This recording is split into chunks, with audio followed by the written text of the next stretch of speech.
और जो water testing point था वो कल शहबाज शरीफ साहब जब अपने हलके में गए मोटरसाइकिलें और बिरयानियां और 5-5 हज़ार की नोट बांटने के बाद भी, तो वो गालियां दी गई हैं जो आप अपने व्हाट्सएप पे सुन नहीं सकते। तो मेरा फिर कहने का मकसद ये कि आजमाए हुए सारे लीडर समेत पीटीआई, पीएमएलएन और पीपल्स पार्टी, एमक्यूएम, एएनपी 18 के एक्सपायर्ड जनाजे लीडर्स, बदबूदार चोर बेईमान जिन्होंने पाकिस्तान को कुछ नहीं दिया, अगर अवाम ने अब भी नहीं किया तो फिर अवाम की बेटियां 12-12 साल की पीरों और जजों के घरों के अंदर जाएंगी रोटी कमाने के लिए, उनके साथ जाती की जाएगी, उनका कत्ल किया जाएगा, उनको पकड़ा नहीं जाएगा, उनके बच्चे गटर में गिर के मर जाएंगे, पानी उनके घर में आएगा नहीं, स्कूल उनके पास होंगे नहीं, दवाइयों के लिए माँ बाप के लिए उनका पैसे नहीं है, बल्ब जलाने के लिए उनका पैसे नहीं है, मोटरसाइकिल और ज्वेलरिया वो अपने सोना बेच रहे हैं, घर का किराया देने के लिए उनके पास नहीं है, रोटी खाने के पैसे नहीं है। अगर ये बदबूदार घटिया थर्ड क्लास लीडर्स और जमहूरी जनाजा लेके आपने चलना है तो फिर मुबारक हो पाकिस्तानियों को कि उन्होंने क्या डिसाइड करना है, अपने बच्चे मरवाने, अपने लोगों को तबाह और बर्बाद करना है, भूख और बिलबिलाट से मरना है, तो फिर उनकी मर्जी है।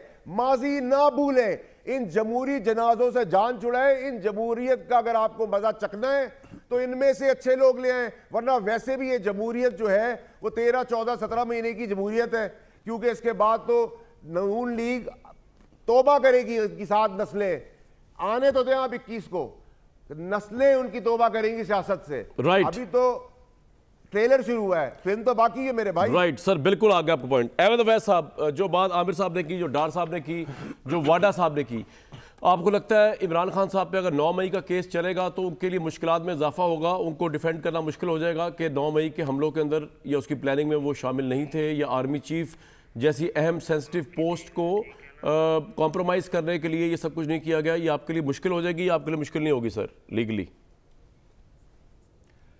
बिस्मिल्लाहिर्रहमानिर्रहीम। देखिए, पहले सबसे तो मैं आपको मुबारकबाद देता हूँ कि एस्टेब्लिशमेंट ने आपको चुना इस उस्मान डार के इंटरव्यू के लिए, माशाल्लाह।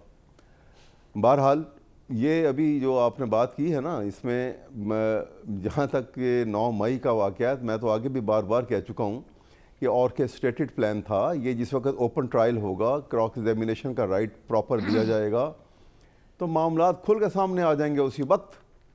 तो ये जो इतने क्लोज लोग, एक तो लीगली देखा जाए, ये मैं आपको बता दूं कि ऑब्वियसली हमारे ना, हम लोग कुरान पढ़ के कुरान से ना बल्द हैं। वो ये कि अल्लाह ताला ने कहा कि जब तक आंखों से ना देख लो, कानों से ना सुन लो, तब तक यकीन ना करो।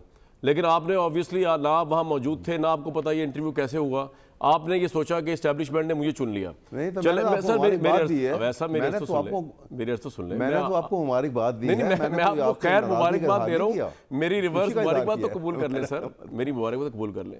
उस्मान डार साहब के जहन में कई एंकर्स के नाम थे, अब मैं वो नाम यहाँ लेना नहीं चाह रहा, जो उन्होंने मुझे बताए जब उनसे मेरी मुलाकात हुई, और उसमें उन्होंने, क्योंकि मेरा उनसे एक बड़ा दोस्ताना बरादराना ताल्लुक भी है, तो उन्होंने मुझे चुना अपने जहन से भी और कहा कि मुझे उन्होंने इंटरव्यू देने का फैसला किया और मुझसे फिर इस तरह उनका रब्ता हुआ।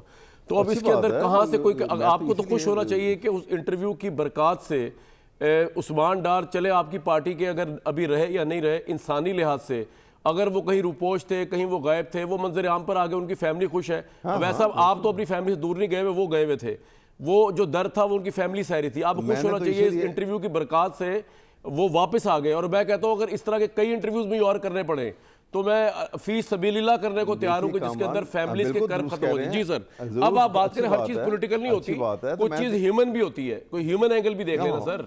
नहीं होती, बिल्कुल ठीक है जी, मैं ह्यूमन एंगल से देख रहा हूं इस इंटरव्यू को। अच्छा, मैं आप जी जी जी, मैंने आपकी बात को बुरा नहीं बनाया सर, बिल्कुल आप सराहना आपकी बात जी। नहीं, इसीलिए मैं भी आपकी बड़ी खुशी से आपकी बल्कि आपकी बात सुन रहा हूँ, और ये आपकी वजाहत बड़ी वाज़ेह और अच्छी है सर।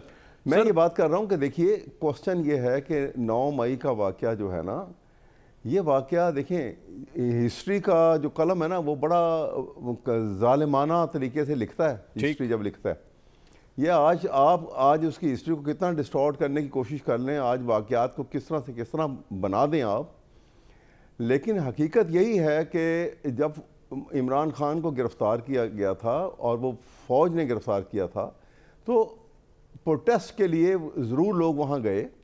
उसके आगे का वाक़या जो हुआ है ये अगर जब तक ये इसकी एक डिस्क्रीट एक ये मैं आपसे एग्री करता हूं सर, मैं आपसे एग्री करता हूं, बात सामने आती, मैं आपसे एग्री करता हूं बिल्कुल 100%। मैं मियां साहब के पास आ रहा हूं, जो नहीं हुई, नहीं बिल्कुल होगी सर, होनी चाहिए और इंसाफ होना चाहिए। लेकिन क्विकली वाडा साहब आप जो है जी सर बताइए वैसा प्लीज कंप्लीट। अभी तो वाला साहब ने तो बड़ी बोल लिया, मेरी बात जी बताएं सर, बताएं वैसा बताएं। मैं ये अर्ज कर रहा हूँ, हाँ जी, मैं ये अर्ज कर रहा हूँ कि देखिए ये वाक़यात बगैर इंक्वायरी के आपने डायरेक्ट उसको ट्रायल पे ले आए। अब ट्रायल पे लाए हैं तो उसके जो वो विटनेसेस आएंगी, वो डिटेल विटनेसेस के ऊपर जब क्रॉस एग्जामिनेशन होगा बिल्कुल सही, तो फिर पता लगेगा कि जैसे गालिब ने कहा था ना कि पकड़े जाते हैं फरिश्तों के कहे पर ना हक, वाह आदमी कोई हमारा दमे तहरीर भी था, वाह वाह वाह, वो चीज़ सामने आएगी उस वक्त। बिल्कुल ठीक सर, आपका ये पॉइंट आ गया। मैं आ रहा हूँ मियां साहब के बारे में क्विकली। वाडा साहब, अदालत में साबित करना मुश्किल नहीं हो जाएगा आपके लिए? ये जितनी बातें आपने इमरान खान साहब के हवाले से कही कि वो आसिफ मुनीर साहब, बहुत बड़ा इल्जाम है ये कि आसिफ मुनीर की तैनाती रोकने के लिए, उनको ओहदे से हटाने के लिए सब कुछ कर रहे थे वो। वाडा साहब देखिए कामरान शाहिद साहब, आपने सोशल मीडिया की बात की थी और बिल्कुल आपने ठीक कहा, जिनकी शनाख्त नहीं होती और जिनकी आइडेंटिफिकेशन नहीं होती, उनकी कोई हैसियत भी नहीं होती। अगर इतने बड़े सूरमा और तुरम खान ने और इतना बड़ा तूफान सोशल मीडिया पे मचाया हुआ है और इतने बड़े आज़ादी के अलमदार हैं, तो फिर आज अडयाला जेल के पास आके दिखा दें और बाहर निकले। I agree with you. Twitter पे बैठ के टक टक करने से तो कोई कुछ नहीं कर सकता। और आपका क्रिटिसिज्म या किसी का क्रिटिसिज्म इसलिए नहीं बनता कि मेरी चॉइस है कि मैं आपके शो पे आकर क्या बात करना चाहता हूं, ये मेरी मर्जी है। आपके मैं किसी इंडिविजुअल के पास जाके उसको अपना इंटरव्यू देना चाहता हूं, ये मेरी मर्जी है। ट्रू। आप इस चीज को ना डिस्कस करें कि किसने किसको इंटरव्यू दिया, आप इसको डिस्कस करें कि इंटरव्यू में किसने क्या बात कही। और वो बात 12 महीने पहले भी हुई, उसके बाद धरने पे भी हुई, उसके बाद 9 मई पे भी हुई। आमिर कियानी साहब बैठे हुए, इन्होंने अपना घर का प्लॉट बेचा। हमने हर चीज 14 साल 15 साल इस पार्टी के अंदर की। आमिर कियानी साहब से पूछे, मैंने बवाल मिनिस्टर काबीना में भी बातें की, खुल के भी बातें की, कोर कमेटी में भी बातें की, गुस्से से भी की, लड़के भी की। तो हमें क्रिटिसाइज ना करें। जिन बूतों ने और जिन खासों ने और सांपों ने और गटर के कीड़ों ने काम करवाया है, उनको गालियां दें। और यहां कतार लगी हुई है लोगों की, जो अब डर के मारे नहीं आगे आ रहे थे, वो अब सोच रहे कि हमसे हो तो गई है गलती, बिल्कुल सही सर, गलती का हिस्सा बन गए। अब जिसने कहा था उसको उसके गले में फंदा डाले, और उसके गले में फंदा डाले। तेरा की तेरा पार्टियां, तेरा की तेरा पार्टियों के लीडरों के साथ यही सलूक करना चाहिए। इन तेरा की तेरा माजी ना भूले। असल में वाडा साहब को सुनना अच्छा लगता है, मैं ऑन एयर कह रहा हूं, आपको सुनना भी अच्छा लगता है। भले आप मेरे पे जितनी बातें लगाएं, जितनी मुबारक बातें दें, मैं आ रहा हूं। सबसे अब जिनकी हदतलफी हुई है ना, मैं कोई नहीं लगाता। नहीं सर, मैं, आप मेरे बड़े सीनियर हैं सलाखों में। बाकी बात यह है कि आप समेत पूरी अदालती निज़ाम जो है जिस सिस्टम में चल रहा है, हम सब उस सिस्टम का हिस्सा है, उससे बियॉन्ड नहीं है। ये मेरी बात अगर किसी को समझ आ गई हो तो बहुत बड़ी बात है।